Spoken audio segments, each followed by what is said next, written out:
আয-যানিয়াতু ওয়াজ-যানি, জেনাকারী পুরুষ এবং জেনাকারী নারী, একজন পুরুষ এবং মহিলা অবিবাহিত অবস্থায় যদি তারা জেনা করে ফেলে, ব্যভিচার করে ফেলে, আল্লাহ তাআলার বিধান হলো ফাজলিদু কুল্লা ওয়াহিদিম মিনহুমা মিআতা জালদা, তাদেরকে 100 বেত্রাঘাত করতে হবে।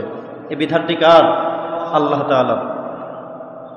ওয়ালা তাখুযুকুম বিহিমা রাআফাতুন ফি দীনিল্লাহ, আল্লাহ বলছেন আমার এই বিধান তোমাদের পালন করতে গিয়ে যেন তোমাদের হৃদয়ের মধ্যে, অন্তরের মধ্যে ভালোবাসা, দয়ার কোনো উদ্রেক না হয়ে যায়। অর্থাৎ আপনি দেখলেন যে আপনার ছেলের সাথে আরেকটি মেয়ে দুজনে মিলে অপকর্ম করেছে, আপনার ভাইয়ের সন্তান আরেকজনের সন্তানের সাথে অপকর্ম করে ফেলেছে, ক্লাস 9-এ পড়ে, ক্লাস 10-এ পড়ে, ইন্টারে পড়ে, এখনো বিবাহ হয়নি, এমন একটি সময় দেখা যায় তার অপকর্ম করে ফেলেছে। এমন যদি বিষয় নজরে চলে আসে, তার ব্যাপারে আল্লাহ বলেছেন ফাজলিদু কুল্লা ওয়াহিদিম মিনহুমা মিআতা জালদা, তাহলে বেত হাতে নিয়ে 100 বেত্রাঘাত করতে হবে। এটা হলো শরীয়তের বিধান। কিসের বিধান? শরীয়তের বিধান। ওয়ালা তাখুযুহুম বিহিমা রাআফাতুন ফি দীনিল্লাহ, আল্লাহ বলছেন আল্লাহর এই বিধান পালন করতে গিয়ে তোমাদের যেন কোনো দয়া না থাকে। তোমরা মারতে গিয়ে বলবা যে আহারে এতগুলো মাইট দেব, এটা হতে পারবে না। দয়া করবে মন থেকে, হৃদয় থেকে, এ কথা বলবার কোনো সুযোগ নাই। কার কথা? আল্লাহর কথা। আল্লাহ বলছেন দয়া করা যাবে না।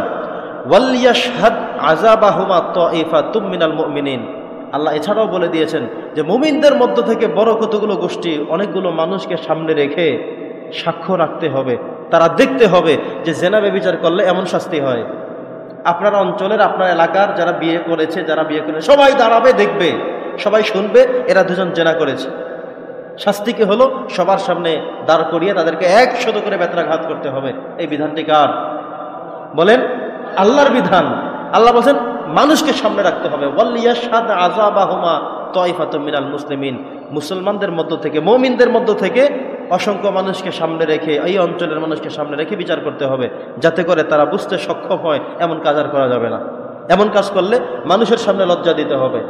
আমাদেরকে প্রহার করবে, 100 বেত দিবে, এত বেত খেতে পারবো না, এত লজ্জা নিয়ে থাকতে পারবো না, অতএব এমন কাজ করাও যাবে না। কিন্তু এমন আইন, এমন বাস্তবায়ন আমাদের সমাজে না হওয়ার কারণেই অহরহ জেনা হচ্ছে। কেউ কাউকে কিছুই বলছে না, এবং যে কোনো মানুষ অপরাধ করাকে বেছে নেয়, মন চাইছে করে ফেলে, করতে চায় করে ফেলছে, কারণ সে জানে কোনো শাস্তি নাই, সে জানে যে আমার সমাজ কিছুই করবে না।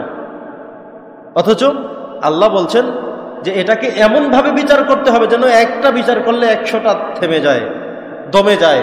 তারা চিন্তা করার আগেই, দুশ্চিন্তা করার আগে সুচিন্তা করবে যে যদি ধরা পড়ি, যদি কেউ জেনে যায়, তাহলে সমাজের হাজারো মানুষের সামনে আমাদেরকে লাঞ্ছিত করা হবে, অপমানিত করা হবে, অপদস্থ করা হবে, মারা হবে।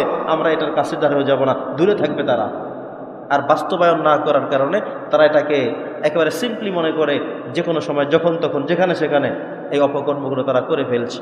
আল্লাহর কথা হলো ওয়ালা তাখুযুকুম বিহিমা রাআফাতুন ফি দীনিল্লাহ, আল্লাহর এই বিধান বাস্তবায়ন করতে গিয়ে তোমরা কোনো দয়া করতে পারবে না।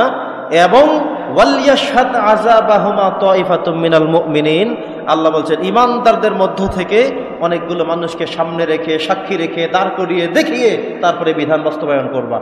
সুবহানাল্লাহ পড়েন। এমন একটি বিধান যদি আমাদের এই সমাজে বাস্তবায়ন করা যেত, প্রতিনিয়ত অহরহ পত্রিকা খুললে, টেলিভিশন ওপেন করলে, মোবাইলে ঢুকলে এগুলো আমাদেরকে আর দেখতে হতো না, ঠিক হয়ে যেত। কিন্তু আমাদের জন্য বড়ই কপাল পরা, আফসোসের বিষয়।